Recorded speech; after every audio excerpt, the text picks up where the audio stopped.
సంపూర్ణ రామాయణం బాలకాండ. తాటకిని సంహరించాక మరుసటి రోజు విశ్వామిత్ర మహర్షి రామచంద్రునితో ఇలా అన్నారు. ఈరోజు నీకు దివ్యమైనటువంటి అస్త్రములు ఉపదేశం చేస్తాను, స్వీకరించు. అస్త్రము అంటే కంటికి కనిపించదు. అస్త్రములు మంత్రములకి కట్టుబడి ఉంటాయి. ఏదైనా వస్తువు తీసుకొని మంత్రిస్తే అది ఆ మంత్రానికి కట్టుబడి పనిచేస్తుంది. అనేక శక్తివంతమైన అస్త్రములు ఉపదేశించారు. ఇలా ఉపదేశించడానికి కారణం కేవలం రాముడి యొక్క వినయ విధేయతలు మరియు అతని గురుభక్తి. ఇక్కడ ఒక విషయం మనం గమనించాలి. విశ్వామిత్ర మహర్షి రాముడికి ఉపదేశించారు అంటే తర్వాత రాముడు దాన్ని లక్ష్మణుడికి ఉపదేశం చేస్తారు. రాముడికి తెలిసినవన్నీ లక్ష్మణుడికి కూడా తెలుసు. ముగ్గురు యాగం చేసే ఆశ్రమానికి చేరుకున్నారు. మహర్షి అన్నారు, ఈ సిద్ధాశ్రమం నాకు చాలా ఇష్టమైనది, అందుకే ఇక్కడ యాగం చేస్తున్నాను. రాముడు అడిగారు, గురువుగారు, మీకు ఎందుకు ఈ ఆశ్రమం అంటే ఇంత ఇష్టం? మహర్షి చెబుతున్నారు, బలిచక్రవర్తి అహంకారంతో తనది కానిది బలవంతంగా తీసుకుని దానాలు చేస్తున్నాడు. మహావిష్ణువు వామనవతారంలో కాశ్యప ప్రజాపతికి పుట్టాడు. యజ్ఞం చేస్తున్న బలిచక్రవర్తి దగ్గరికి వెళ్ళాడు. బలిచక్రవర్తి అన్నారు, నీకు ఏమి కావాలో చెప్పు, ఇస్తా అని. వామనమూర్తి అన్నారు, 3 అడుగులు చాలు అని. బ్రహ్మాండం అంత ఎత్తు అయి భూమిపై 1 అడుగు, బ్రహ్మాండంపై 1 అడుగు, 3వ అడుగు బలిచక్రవర్తిపై పెట్టి పాతాళంలోకి తొక్కేశారు. ఆ వామనమూర్తి యొక్క ఆశ్రమం ఇది, అందుకే నేను ఇక్కడ యాగం చేస్తున్నాను అని అన్నారు మహర్షి. రామ, ఇక్కడ యాగం ప్రారంభిస్తాం, నువ్వు ఈసారి యాగంకి ఇబ్బంది రాకుండా రక్షించాలి అని విశ్వామిత్ర మహర్షి మౌనంలోకి వెళ్ళారు. రాముడు వెంటనే మిగిలిన మునుల దగ్గరికి వెళ్ళి, యాగం ఎన్ని రోజులు ఉంటుంది? మహర్షి ఎంతసేపు కూర్చుంటారు? నేను ఎంతసేపటి కొరకు సిద్ధంగా ఉండాలి అని అడిగారు. మునులు చెప్పారు, 7 రాత్రులు 7 పగళ్ళు. ఎప్పుడైనా రావచ్చు రాక్షసులు, కాబట్టి నువ్వు 7 రాత్రుళ్ళు పగళ్ళు నిద్రపోకూడదు, కూర్చోకూడదు, నిలబడి యాగశాలని రక్షించాలి.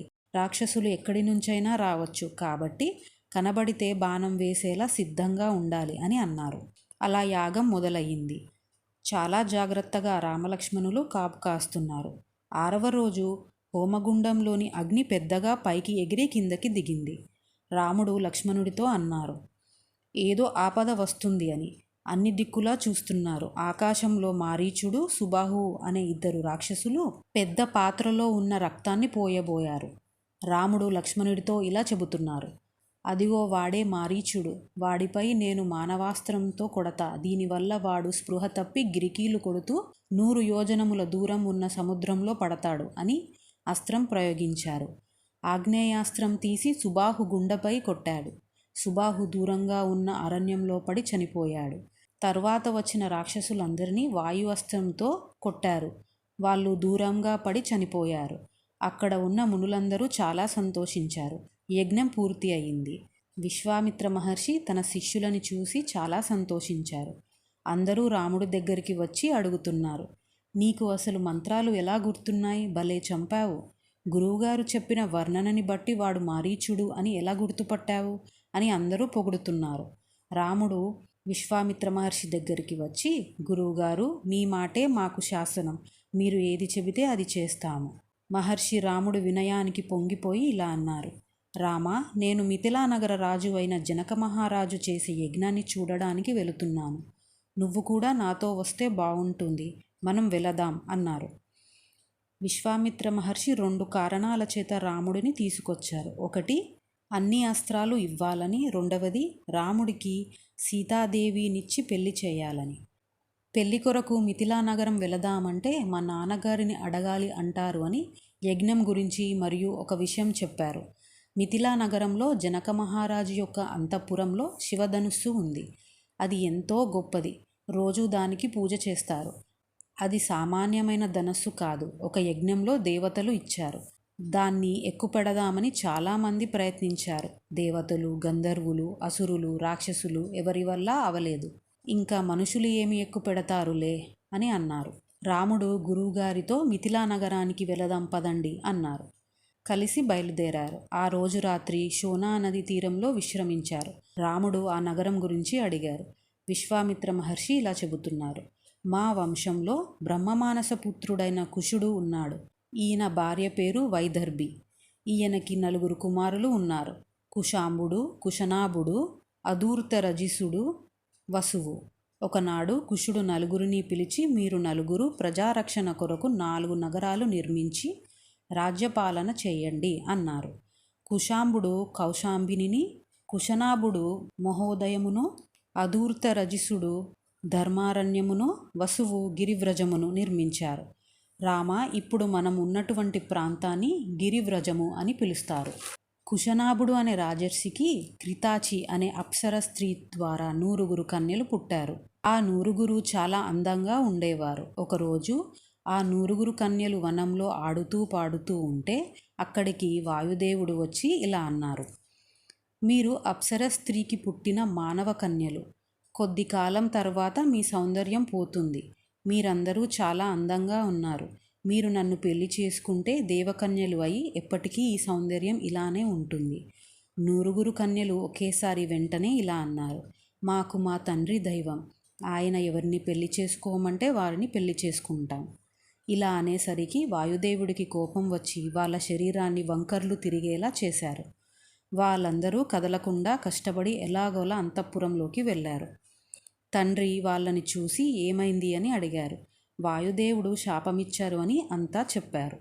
తండ్రి అన్నారు: మీరందరూ ఎంతో తపశక్తి ఉన్నవాళ్ళు, మీరెందుకు శాపం ఇవ్వలేదు? 9 ఇలా అన్నారు: శక్తి ఉంది కదా అని కోపం వచ్చినప్పుడల్లా శాపవాకు విడిచిపెడితే ఈ లోకం ఉంటుందా? మేము క్షమాగుణం ఓర్పుతో వెనక్కి వచ్చేశాం నాన్నగారు. వెంటనే కుశనాభుడు అన్నారు: అసలు ఈ 3 లోకాలు ఓర్పు వల్లే ఉన్నాయి. ఎవరు ఇష్టం వచ్చినట్లు వాళ్ళు ప్రవర్తిస్తే లోకం ఏమైపోతుంది? ఓర్పే దానం, ఓర్పే యజ్ఞం, క్షమయే ఈశ్వరుడు, ఓర్పే కీర్తి, ఓర్పే ధర్మం. ఓర్పుతో ఈ జగత్తంతా నిలబడి ఉందమ్మా. మీలాంటి కూతుర్లు నాకు ఉండడం నా అదృష్టం అన్నారు. కొంతకాలం తర్వాత చూలి అనే గొప్ప తపశక్తి గల మహర్షి ఉండేవారు. సోమద అనే గంధర్వకాంత ప్రతిరోజు మహర్షికి సేవలు చేసేది. అలా కొంతకాలం తర్వాత మహర్షి అన్నారు: నీవు నాకు ఇంత సేవ చేస్తున్నావు, నీకు వివాహం కాలేదు. నువ్వు హాయిగా సంతోషంగా వివాహం చేసుకొని భర్తతో ఉండు అన్నారు. సోమద అనింది: మీ వల్ల నాకు బ్రహ్మవేత్త అయిన కుమారుడు కావాలి. మహర్షి తప్పకుండా అని తన మనస్సుతో సంకల్పం చేసి కుమారుడిని ఇచ్చారు. ఆ పిల్లవాడి పేరు బ్రహ్మదత్తుడు. కుశనాభుడు మహాబ్రహ్మవేత్త అయిన బ్రహ్మదత్తుడిని ఇచ్చి తన 9 కూతుళ్ళకి వివాహం చేయాలి అని నిర్ణయించారు. పాణిగ్రహణం చేసే సమయంలో ఆయన ఒక్కొక్కరి చేయి పట్టుకున్నాడు. అలా పట్టుకున్న వెంటనే వంకర్లు తిరిగిన శరీరం తిరిగి మామూలుగా అయింది.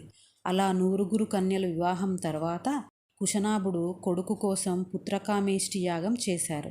అప్పుడు గాది అనే కొడుకు పుట్టాడు. విశ్వామిత్ర మహర్షి అన్నారు: ఆ గాదియే నా తండ్రి. ఆ కుశుడి వంశంలో పుట్టినందుకు నన్ను కౌశికుడు అని పిలుస్తుంటారు. రామ, నాకు ఒక అక్క ఉంది. ఆమె పేరు సత్యవతి. ఈమెని రుచీకుడు అనే అతనికి ఇచ్చి పెళ్లి చేశారు మా నాన్నగారు. కొంతకాలం తర్వాత మా బావగారు స్వర్గస్థులై స్వర్గానికి వెళ్ళారు. మా అక్క సశరీరంగా మా బావతో స్వర్గానికి వెళ్ళింది. తర్వాత తను నదీ స్వరూపంగా హిమాలయ పర్వతాల్లో కౌశికి అనే పేరుతో ప్రవహిస్తుంది.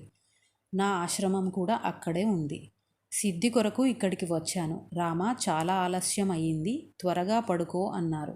రామచంద్రుడికి నిద్ర పట్టడం లేదు. మహర్షి తన వంశం గురించి, ఆ 4 కన్యల గురించి, తన అక్క గురించి చెప్పింది తన మనసులో అలా ఉండిపోయింది. అలా కొద్దిసేపటికి పడుకున్నారు.